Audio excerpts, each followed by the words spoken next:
BRS కార్యనిర్వాహక అధ్యక్షుడు కేటీఆర్ అహంకారపూరిత వ్యాఖ్యలను తీవ్రంగా ఖండిస్తున్నామని సుడా చైర్మన్ నగర కాంగ్రెస్ అధ్యక్షుడు కోమటిరెడ్డి నరేందర్ రెడ్డి అన్నారు. జిల్లా కాంగ్రెస్ బీఆర్ఎస్ పార్టీ రజతోత్సవ సభ సన్నాహక సమావేశాల పేరుతో కాంగ్రెస్ పార్టీపై ముఖ్యమంత్రి రేవంత్ రెడ్డిపై పీసీసీ అధ్యక్షుడిపై అహంకారంగా మాట్లాడుతున్న కేటీఆర్ కాంగ్రెస్ పార్టీ యొక్క గొప్పతనాన్ని చూసి నేర్చుకోవాలని హితవు పలికారు. ఏఐసీసీ అధ్యక్షుడిగా మల్లికార్జున ఖర్గేను ఓటు ద్వారా ఎన్నుకున్నామని, పీసీసీ అధ్యక్షుడిగా మహేష్ కుమార్ గౌడ్ ను నియమించుకున్నామని, బీఆర్ఎస్ లో అధ్యక్షుడు కార్యనిర్వాహక అధ్యక్షుడు తండ్రి కొడుకులే అని నిన్న మీడియా సమావేశంలో ఒకవైపు కొప్పుల ఈశ్వర్, ఇంకొక వైపు గంగుల కమలాకర్ కూర్చున్నారని, వారిలో ఒక్కరికైనా అధ్యక్ష లేదా కార్యనిర్వాహక అధ్యక్ష పదవి ఇవ్వొచ్చు కదా అని తెలిపారు. కాళేశ్వరం ప్రాజెక్టులో ఒక్క పిల్లర్కు చిన్న పర్రె మాత్రమే వచ్చిందని సమర్థించుకోవడానికి సిగ్గనిపిస్తలేదా అంటూ ప్రశ్నించారు. అది ఏ విధంగా కృంగిందో, ఎన్ని పిల్లర్లు పగిలాయో ప్రజలందరికీ తెలుసన్నారు. మూసీ రివర్ ను 1100 కోట్లతో శుద్ధి చేయొచ్చు అని అనడం విడ్డూరంగా ఉందన్నారు. కేటీఆర్ అహంకారం మాటలు మానుకోకపోతే బుద్ధి చెప్పే రోజు వస్తుందని నరేందర్ రెడ్డి హెచ్చరించారు.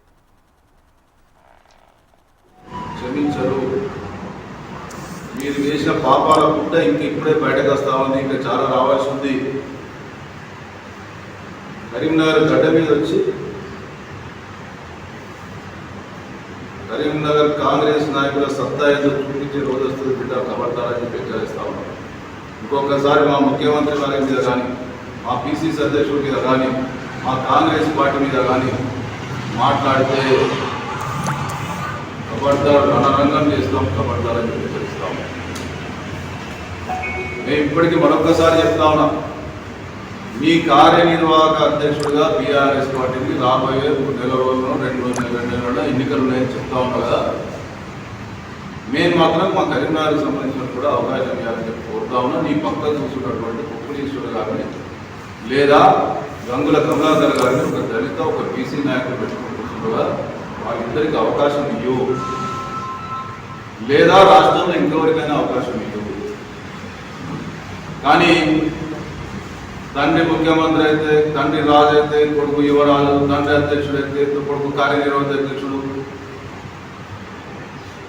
మీ భజనలు మీకు భజన చేయడానికి మీ కార్యకర్తను ఉపయోగించుకోవడానికి సిగ్గుండాలి. ఇప్పటికైనా బీఆర్ఎస్ సోదరులందరూ కూడా కోరుతా ఉన్నాం, మీరు ఒక చర్చ తీసుకురండి. ఖచ్చితంగా బీఆర్ఎస్ పార్టీలో కూడా ఒక బీసీని